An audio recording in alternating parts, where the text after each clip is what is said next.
trouvé ça formidable. Le son, la beauté des images, et puis aussi l'idée qu'on part du vol de la moto et puis qu'on termine sur le pré de la moto. Et là, je trouve ça formidable parce qu'effectivement, après la violence des débuts, il y a un apaisement. Et donc, voilà, je trouve ça formidable. Pour le casting des acteurs, je trouve aussi très bien tous les acteurs qui sont, ceux qui sont présents et ceux qui ne sont pas là. Je trouve que le choix a été vraiment très très bon. Pour le passage du roman au cinéma, c'est vraiment très très juste. Une petite question pour Ludivine. Je vous ai vu en mer justement dans le film d'Ozon et on vous retrouve en mer et je vous trouve très juste. Et comment vous travaillez ce personnage-là particulièrement? Je fais des enfants. Disons que les années avançant, j'ai pas d'autre choix que d'être une maman au cinéma. Donc ben voilà, ça me paraît naturel d'évoluer là-dedans. Et puis les rapports parents-enfants, c'est ce qui nous constitue, c'est ce qui nous anime, c'est ce qui nous bouleverse. C'est une source d'inspiration et de recherche intarissable. Et ça permet soi-même de s'interroger sur est-ce qu'on est un bon parent, est-ce qu'on a pris les bonnes décisions. Le fait d'explorer effectivement plusieurs rapports mère-fille ou mère-fils certainement m'aide à me connaître mieux moi-même. C'est mon petit plaisir égoïste d'actrice. Merci beaucoup et bravo à tous. On n'a pas évoqué, mais il y a le formidable Paul Kircher, qui a eu le prix Mastroianni à Venise, puisque le film était présenté là-bas. C'est le prix de la meilleure révélation. Vous l'avez accompagné, j'imagine, à Venise. Comment s'est passée cette présentation à Venise? Vous pouvez nous dire un mot là-dessus? C'était très émouvant, oui. Je pense que le festival de Venise était tout ce qu'il y a autour, c'est tellement mythique que présenter le film là-bas, c'était assez fou, hallucinant. C'était très, très émouvant. Et puis en plus, les acteurs ont découvert le film là-bas. C'est-à-dire que personne de l'équipe n'avait vu encore le film, donc ça, plus le fait de le montrer au public, tout le contexte qu'il y a autour, c'était une très belle expérience.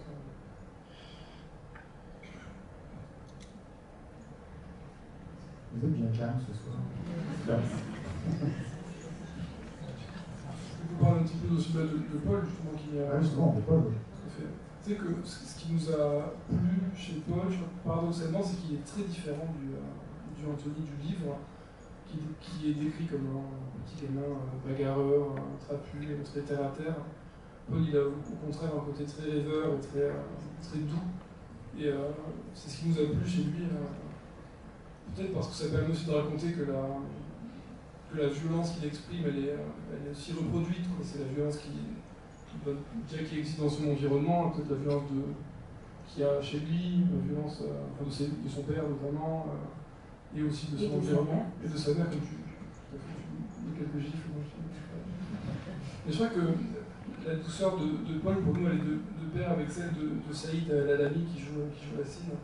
De la même manière, on aimait bien cette idée d'avoir deux garçons comme ça qui s'opposent de manière très violente dans le film et qui pourtant dégagent une certaine douceur qui permet de se raconter que cette violence elle est aussi liée aux circonstances. Et, elle s'exprime parce que l'environnement fait qu'elle est là. Et peut-être que ça permet aussi de se dire qu'il y a une petite note d'espoir dans cette histoire, c'est que certes il y a la reproduction sociale, il y a le fait que Anthony et Yacine vont probablement rester dans cette vallée et ils ne vont pas s'extirper de leurs conditions. Et en même temps, peut-être que la douceur qu'ils ont peut nous raconter qu'ils ne vont pas reproduire la violence de leur père, par exemple. C'est peut-être que ce qu'ils vont laisser derrière eux. Et ça, je pense que dans la dernière partie du film, c'est peut-être ça qui se dégage aussi de ce découverte.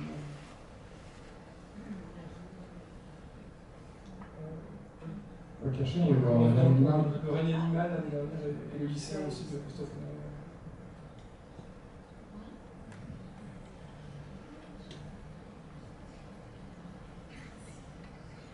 Bonsoir. Est-ce qu'une recommandation avec le film? Oui, il a vu le film. Alors, il a découvert le film quand on était en montage au mois d'avril, donc dans une version qui était un peu différente de celle-ci, mais qui n'est pas très éloignée. Et ça lui a beaucoup plu. Alors, ça a été pour nous un soulagement, parce qu'on s'est par ailleurs, on a beaucoup aimé son roman évidemment, puis on aime aussi beaucoup son discours, donc on avait envie que ça lui plaise, et ça a été le cas, donc ça a été vraiment très, très chouette pour nous. Il nous a pas accompagnés sur l'écriture, Nicolas, il est vraiment. On l'a rencontré au tout début du processus de travail pour lui dire un peu ce qu'on voulait faire du roman et comment on l'imaginait. Et il s'est quand même tenu à distance globalement tout au long du processus de création. On l'appelait régulièrement pendant l'écriture quand on avait des questions ou simplement pour le tenir au courant des choix qu'on faisait. Mais donc il a découvert le film, après il a accompagné un peu à Venise et dans certains autres festivals. Excusez-moi encore, une dernière question. Quelle a été la scène la plus difficile, mais pourtant qui n'aurait pas l'air à l'image? Et inversement, quelle a été la scène la plus drôle, ou un fou rire qui confuse? Je peux raconter la scène la plus difficile. Bien Dans la palais. Alors, il y a une scène où Hélène découvre la moto en feu. Anthony arrive et il est poursuivi par Patrick. Et en fait, vous en rendez peut-être pas compte. Moi, personnellement, je ne m'en rends pas compte quand je regarde un film. Mais la scène n'est pas coupée. C'est un plan séquence sur cette découverte. On court jusque dans la voiture et il y a le démarrage de l'Opel Kadett et sur un petit moment et puis on repart en marche avant. Et quand je suis arrivée sur le tournage, je vois une grande dame avec une perruque blonde et je me dis mais enfin c'est qui cette fille? Et on me dit bah, c'est ta cascadeuse, elle va faire la cascade en voiture à ta place. Et je dis ah non. Parce qu'il faut quand même que je vous dise que ma mère, qui avait 40 ans dans les années 90, conduisait une Opel Kadett bleu métallisé. Que je n'ai jamais eu le droit de conduire parce que j'avais 13 ans et que voilà, j'arrivais à peine au volant. Et donc j'avais envie de m'emparer, c'était une espèce de revanche sur mon adolescence, j'avais envie de m'emparer de cette voiture. Et c'était très difficile parce qu'en plus il y avait le Gilles qui cassait la vitre, etc. La boîte de vitesse qui n'était pas ultra fraîche. Et donc, et avec l'adrénaline, parfois les actions elles sont difficiles, confuses, etc. Et je ne sais pas ce qui s'est passé, j'ai réussi. Alors ça fait pas, c'est pas Fast and Furious, hein, je reconnais aisément, mais pour moi c'était un gros challenge et j'étais très fière, j'avais l'impression d'être comme Cruise.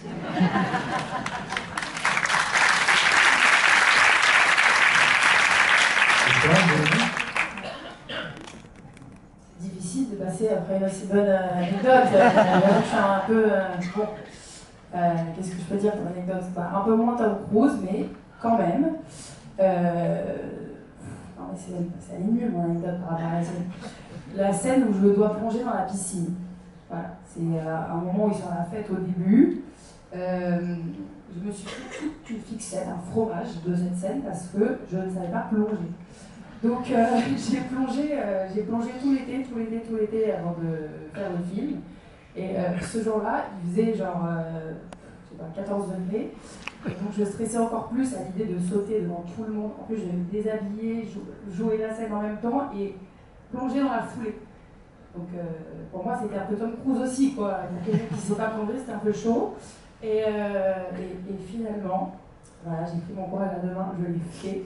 Et j'ai attendu qu'il se coupait pour me retourner vers l'équipe, genre, alors, j'ai bien sauté ou pas? Et ils étaient oui, c'est bon, voilà.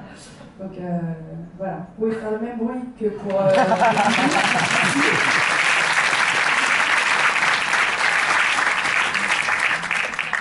Et vous, les frères, est-ce qu'il y a des scènes qui vous ont échappé ou est-ce que vous êtes en contrôle total sur eux?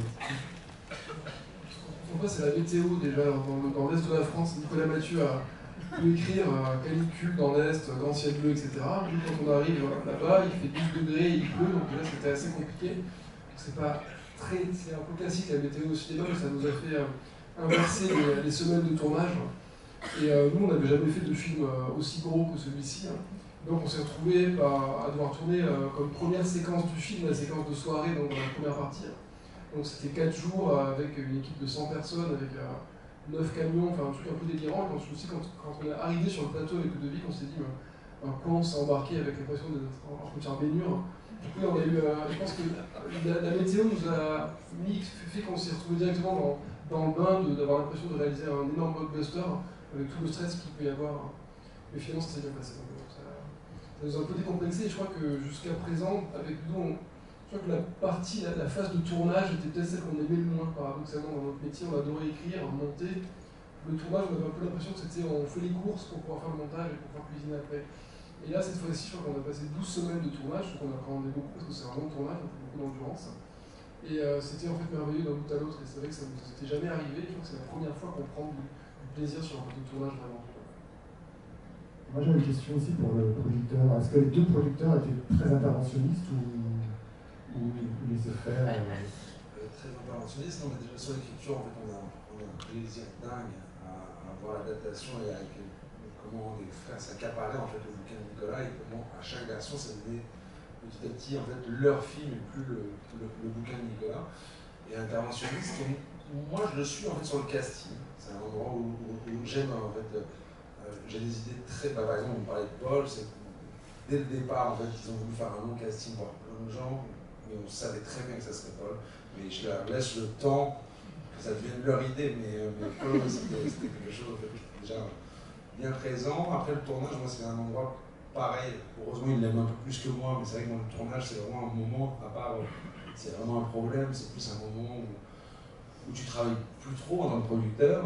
Et par contre au montage c'est pas interventionniste, c'est juste dans l'échange et dans le partage et de la diplomatie en fait, de toujours essayer en fait que les réalisateurs, si tu as une idée, nous ça nous arrive avec Alain, on a une vision dès le premier montage. Mais on sait très bien en fait, que ça ne sert à rien de mener cette bataille tout de suite parce qu'ils ne sont pas encore prêts.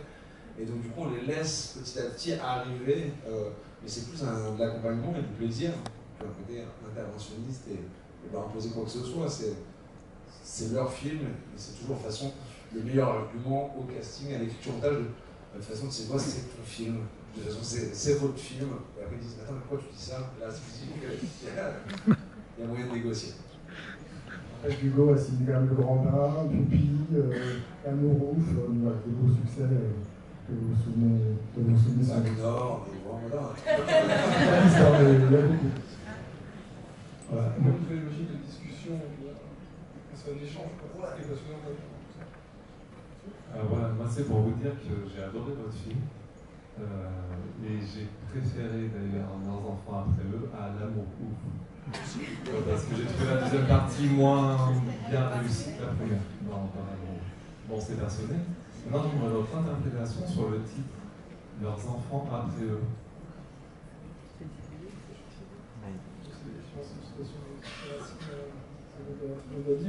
Je pense que c'est vraiment l'idée de la reproduction de classe et de la transmission aussi de qu'est-ce qu'on prend de nos parents, qu'est-ce qu'on laisse à nos enfants.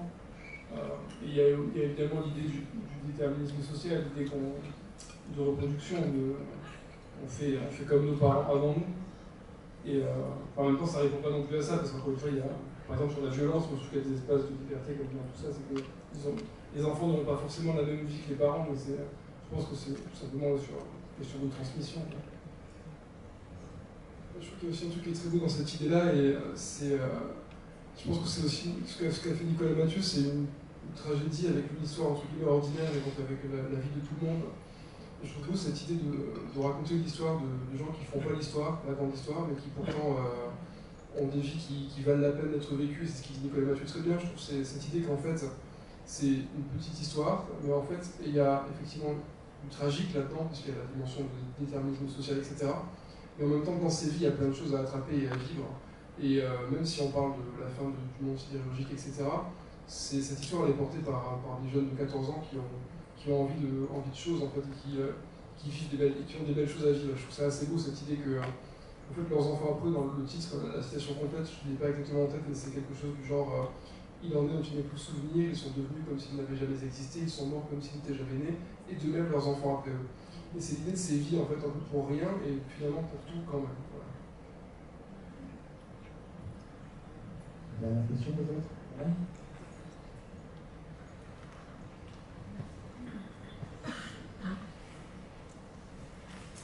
Je voulais vous dire bravo pour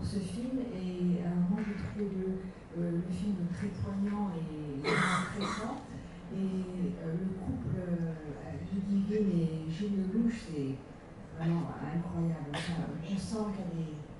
C'est difficile pour elle et lui, il est vraiment exceptionnel. J'ai trouvé que c'était vraiment fabuleux. Merci. Alors, il vous reste à lire le livre qui ressort chez Babel en version avec la fiche du film, c'est pas celle-là, la fiche du film dessus. Revoir le film si vous l'avez adoré, en parler. C'est sur le 4 décembre chez Warner. Warner, ils font un excellent boulot sur tous leurs films, donc merci Warner. Et puis, merci à vous tous. Merci. Et merci à vous. Pour précision, Saïd devait être là ce soir, Saïd Al-Alami. Il est retenu à Montréal, il est parti à Montréal recevoir un prix. Pas pour ce film-là, mais il est parti ce soir à Montréal, donc voilà pourquoi il n'est pas là ce soir. Merci à vous tous.